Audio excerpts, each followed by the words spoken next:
Now for global business updates, Rochus Odiri joins us. Good morning, Rochus.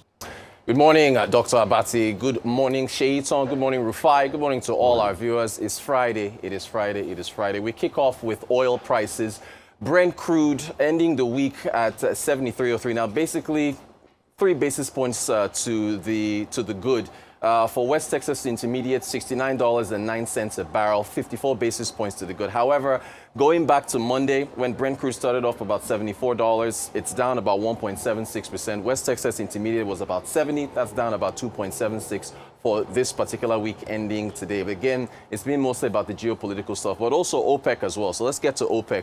OPEC was initially supposed to have a ministerial meeting on Sunday, December the 1st. The year is over. It's December. Have you bought Christmas gifts yet? So they've essentially moved that meeting from December the 1st on Sunday to December the 5th on Thursday.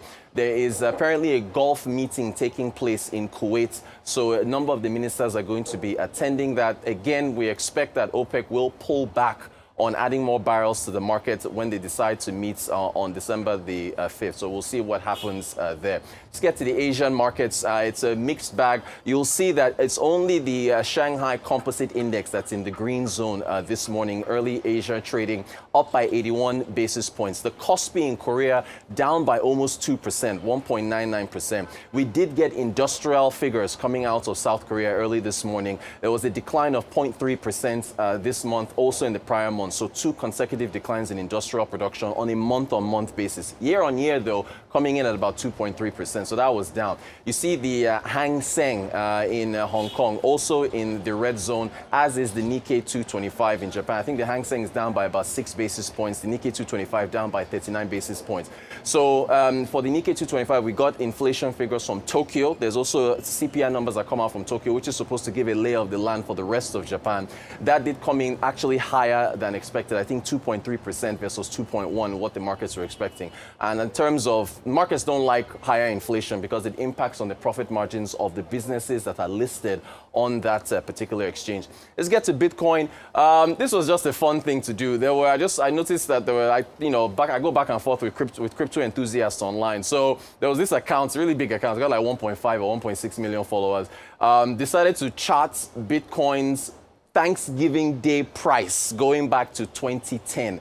And I returned to Nigeria in 2010. Had I known that Bitcoin was only going for 28 cents at the time, imagine how much anyone who had Bitcoin in 2010 would have now. So you're going from, 2010, 28 cents. This is, again, the prices you're looking at with those bar charts are basically how much Bitcoin is on Thanksgiving Day in each particular year. So if you do the percentage appreciation, it's insane. It's like 33 million% from 28 cents all the way to 94,000 in 2024. Now, remember, it did almost get to 100,000 this week, but then it dramatically fell to 90,000 on, what was it? I think it was on Tuesday that it fell. So, Bitcoin has had quite a rough ride as far as the week is concerned. But then we'll see whether or not it gets to that 100,000 figure. Now, I do want you to listen to this clip from a gentleman by the name of Christopher Giancarlo. He is the ex-chair of the CFTC, that's the U.S. Commodities Futures Trading Commission.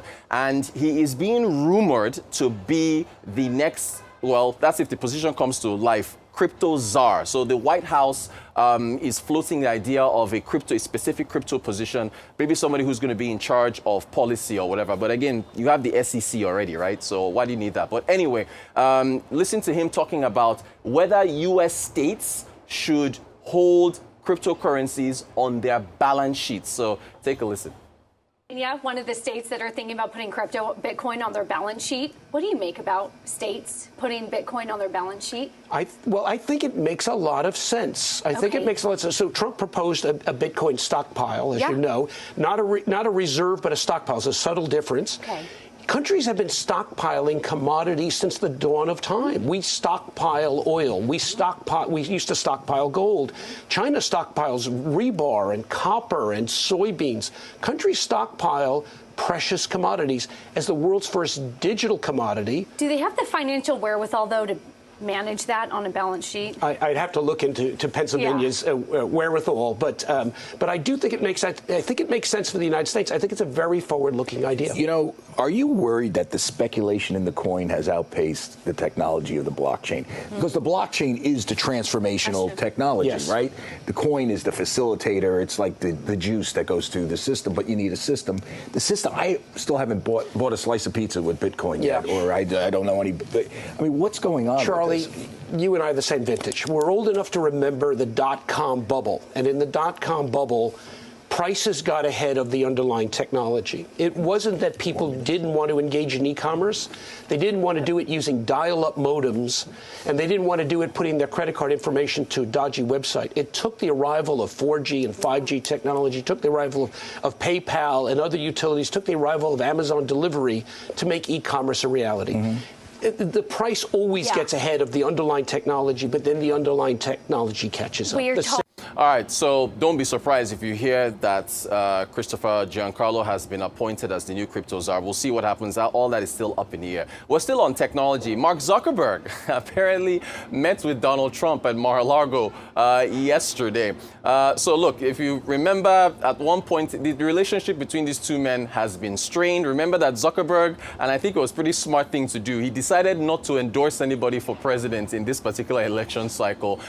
Trump has historically said that Facebook, which is owned by Meta, has been, not been friendly to conservatives. He actually called for Zuckerberg to be jailed in 2020. Remember, he was kicked off Facebook, kicked off Twitter, and so on and so forth. So Zuckerberg actually asked for a meeting to take place. He flew into West Palm Beach, Florida yesterday. They met at Mar-a-Lago, exchanged some pleasantries. He congratulated Trump on the election. And then apparently they actually had dinner later on that evening. But there's a very interesting quote coming from a Meta representative that said, if you take a look at the quote, it said, this is about the future of innovation. And then he says, very kind of Trump to invite Mark Zuckerberg to dinner. He didn't invite him to dinner. It was Zuckerberg that pushed things forward, because Zuckerberg, and also the quote says, he's supposed to meet up with the rest of the administration.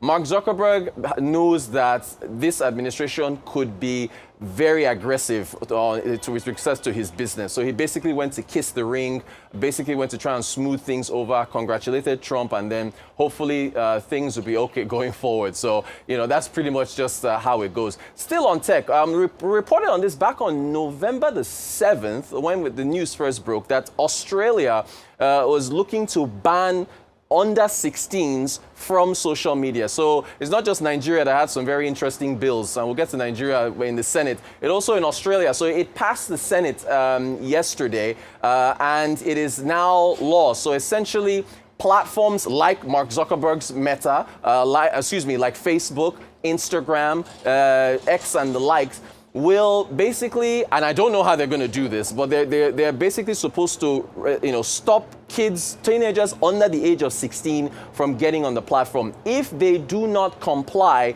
they will be hit with a fine that goes as much as, I think it's 54 million Australian dollars, which is about 32.5 million US dollars. And there's been support, because there was a poll that was conducted, and according to the poll, 77% of people in Australia are in favor of this ban. Now, there's still about 12 months to go before this ban is actually implemented, but there's been some pushback. There are some, child's rights activists and child privacy activists, and I have to say, I do think children deserve some form of privacy, but they do say that this is going to, affect that. But if we take a look at some quotes, two quotes from Anthony Albanese, the Prime Minister. This first quote was actually back on November the 7th, when he first came forward with this bill, where he says that social media is doing harm to our teenagers, and we are calling time on it. He said that if you are a 14-year-old and you're on this stuff, and by this stuff he means social media, and you're going through a number of things, I think he's referring to puberty, and you're maturing, this platform is going to have an adverse impact on you. And he says that we are listening, we are paying attention, and we are acting. The second quote was from yesterday before the bill passed. And you know how politicians are. They get into the plenary and they start. It was very harsh language. If you look at the first part of this quote, he says, social media is a vehicle for peer pressure. It is a driver of anxiety. It is used by scammers. And worst of all, it is used by online predators. And then he now said, I'm speaking to Australian youth. He said, Australian youth need to get off social media. He said, go to the football courts, the football fields, go to the cricket fields, go and play netball, go play tennis, and get into the swimming pool. So it will be interesting to see if other countries, follow suit with respect to this. But it's going to, I think the debate is continuing. But again, a poll said 77 people support that. So interesting to hear your comments on that. And then just to round off, as I mentioned, it's not just in Australia where bills were passing, also in Nigeria. I think, the most important story over the last 48 hours. Taiwo Oyedele, we actually broke this on the Global Business Report around 4 o'clock yesterday when we saw the tweet from Taiwo Oyedele saying that I'm happy to announce that the bills have passed the second reading in the Senate. He also included a link to his presentation. I urge everyone to please go and watch Taiwo Oyedele's presentation to the Senate. It was very informative. You will learn a lot about the tax situation in this country. And as I think Rufai said it yesterday, I think Dr. Abati, all three of you said it this morning, I think he is literally the best man for the job in trying to get these very complex reforms through. He was on Newsnight last night with our Edo princess, Adeso Amorwa, and she asked him whether when said him to Ndume and all the other blowback he was getting, whether he's going after big men. And Dr. Abati is one of those big men. Dr. Abati likes to play like he's one of the vulnerable. He's one of those big men. So listen to Taiwo Oyedele saying, no, we're not going after the big men, and explaining further. We didn't say we are coming for the big men. Mm-hmm. We said that the big men need to pay a little bit more. Because if you are exempting minimum wage earners up to about 80,000 naira per month will be completely exempted. Then people earning about 1.5, 1.6 million naira per month or less, we see a reduction in their personal income tax, and PAYE. If you do all of that, and you do nothing to the guys who earn 100 million naira, 200 million naira, you're going to create more problem for government revenue. And when we cannot fund government finances, we have to then borrow or print naira, and that creates another problem. Even for the richest people that we said should pay a little bit more, it's still one of the lowest rates in the world.